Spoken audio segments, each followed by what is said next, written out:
तो हेलो दोस्तों, आज हम पढ़ेंगे भौतिक गुण के आधार पर धातु तथा अधातु में अंतर। तो दोस्तों, एक तरफ हम डालेंगे धातुएं, एक तरफ डालेंगे अधातुएं, या धातु अधातु भी डाल सकते हो।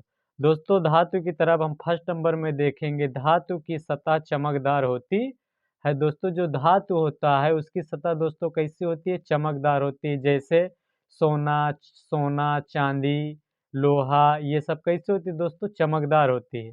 अधातुएं चमकीली नहीं होती हैं। दोस्तों, जितनी भी अधातुएं अधिकतर वो कैसी चमकीली नहीं होती हैं। दोस्तों, अपवाद में हम जानेंगे आयोडीन यानी नमक एक ऐसा होता है दोस्तों जो चमकीला होता है, और अधातु भी मतलब नमक एक ऐसा धातु है जो कैसा होता है दोस्तों? चमकीला होता है दोस्तों।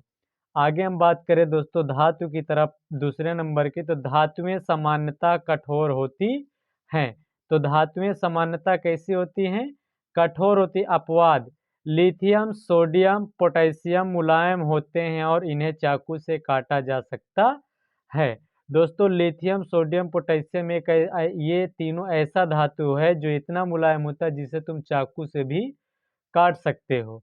अब दोस्तों हम देखेंगे अधातु की तरफ दूसरा नंबर। अधातुएं अधिकतर कठोर नहीं होती हैं।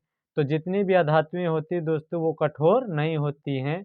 अपवाद में हम जानेंगे कार्बन का एक अपर रूप, यानी कार्बन का अपर रूप होता है हीरा, जो एक का है अधातु है, जो सबसे कठोर अधातु है। यानी हीरा अधातु होते हुए भी का है, बहुत कठोर होता है। तो दोस्तों आपसे प्रश्न पूछा जा सकता है कौन सा ऐसा धातु है जो कठोर होता है? दोस्तों कौन सा होता है? हीरा होता है। अब दोस्तों अगर हम तीसरे नंबर की बात करें दोस्तों, तो ये हमारा तीसरा पॉइंट पे आता है, धातुओं को चादर की तरह फैलाया जा सकता है। दोस्तों, धातुओं को चादर की तरह फैलाया जा सकता है, जैसे लोहा, चांदी, सोना आदि। दोस्तों, हम इसे कूट कूट कर चादर की तरह फैला सकते हैं, या एक भाषा में बोले तो दोस्तों इसको हम बोल सकते हैं कि इसमें आघात वर्धनीयता पाई जाती है। यानी धातुओं में क्या पाई जाती है दोस्तों?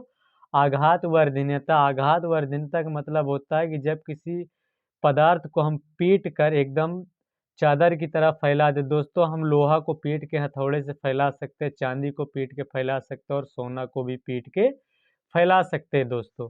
अब दोस्तों हम जानेंगे अधातु की तरफ। अधातुओं को चादर की तरह नहीं फैलाया जा सकता है, जैसे कोयला, नमक। दोस्तों, अगर हम कोयला को एक हथौड़ा मारेंगे तो ये दोस्तों भंगुर होता है, ये चादर की तरह कभी भी फैलेगा नहीं, और मतलब फैलेगा नहीं, और ये क्या होगा? टुकड़ों में बिखर जाएगा। नमक में हथौड़ा मारेंगे वो चपटेगा नहीं दोस्तों, टुकड़ों में बिखर जाएगा आदि। दोस्तों, हम चौथे नंबर की बात करेंगे, धातुओं की पतली तार बनाई जा सकती है। अर्थात दोस्तों एक भाषा में बोले तो इसको बोल सकते हो तन्यता। तो दोस्तों जो धातु होता है उसमें तन्यता पाई जाती है, अर्थात उन्हें तार के रूप में, पतली तार के रूप में बनाया जा सकता है। अधातुओं की पतली तार के रूप में नहीं बनाया जा सकता है, को लिखोगे दोस्तों यहाँ। अधातुओं को पतली तार के रूप में बनाया नहीं जा सकता है। दोस्तों आप ही समझो, अगर आप कोयला का तार बनाओगे तो वो तार कभी बन पाएगा? ऐसा संभव नहीं है।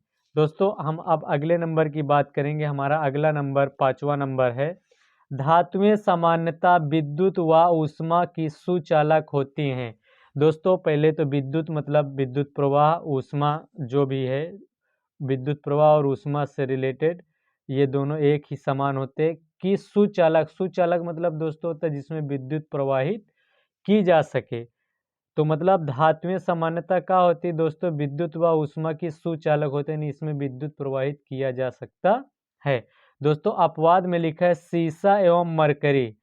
सीसा, सीसा को आप लेड भी बोल सकते हो। सीसा और मरकरी दो ऐसे धातु हैं जिनमें दोस्तों सुचालक नहीं होता, उनमें कुचालक पाया जाता है दोस्तों, अर्थात उसमें बिजली का वाहन हम नहीं, अर्थात बिजली उसमें नहीं दौड़ा सकते हैं, अर्थात विद्युत का व ऊष्मा की यह क्या होती है? कुचालक होती है। दोस्तों हम आगे अधातु की तरफ देखें तो अधातुएं सामान्यतः विद्युत व ऊष्मा की कुचालक होती हैं, अर्थात अधातुओं में विद्युत प्रवाहित नहीं करा सकते हैं। अपवाद। दोस्तों ग्रेफाइट सुचालक होता है। ग्रेफाइट एक ऐसा आधातु है दोस्तों, ग्रेफाइट एक ऐसा आधातु है दोस्तों जो कैसा होता है, विद्युत का सुचालक होता है दोस्तों। ग्रेफाइट ना जानते हो, जैसे दोस्तों पेंसिल के बीच में जो पाया जाता है वो भी, उसे भी वो भी ग्रेफाइट है। तो ये विद्युत ग्रेफाइट एक ऐसा धातु है जो विद्युत का क्या होता है दोस्तों, सुचालक होता है। अब दोस्तों हम अगले नंबर की बात करें तो छठवां नंबर पे हमारा था, धातुएं कठोर सतह से टकराने पर आवाज उत्पन्न करती है। दोस्तों जो धातुएं होती है, अगर कठोर सतह से उनको टकराओगे तो उनमें क्या निकलेगी, ध्वनि निकलेगी, आवाज निकलेगी दोस्तों। जैसे दोस्तों आप लोहा को अगर किसी कठोर वस्तु से टकराओगे तो उसमें से एक आवाज उत्पन्न होगी। अब दोस्तों आधातु की तरफ देखते हैं। आधातुएं आवाज यानी ध्वनि उत्पन्न नहीं करती है दोस्तों। आधातु जितनी भी होती है वो ध्वनि उत्पन्न करती हैं दोस्तों, लेकिन नामचार का, इसकी अपेक्षा ये कुछ भी नहीं होता। तो दोस्तों ये रहा हमारा धातु तथा आधातु में अंतर। धन्यवाद।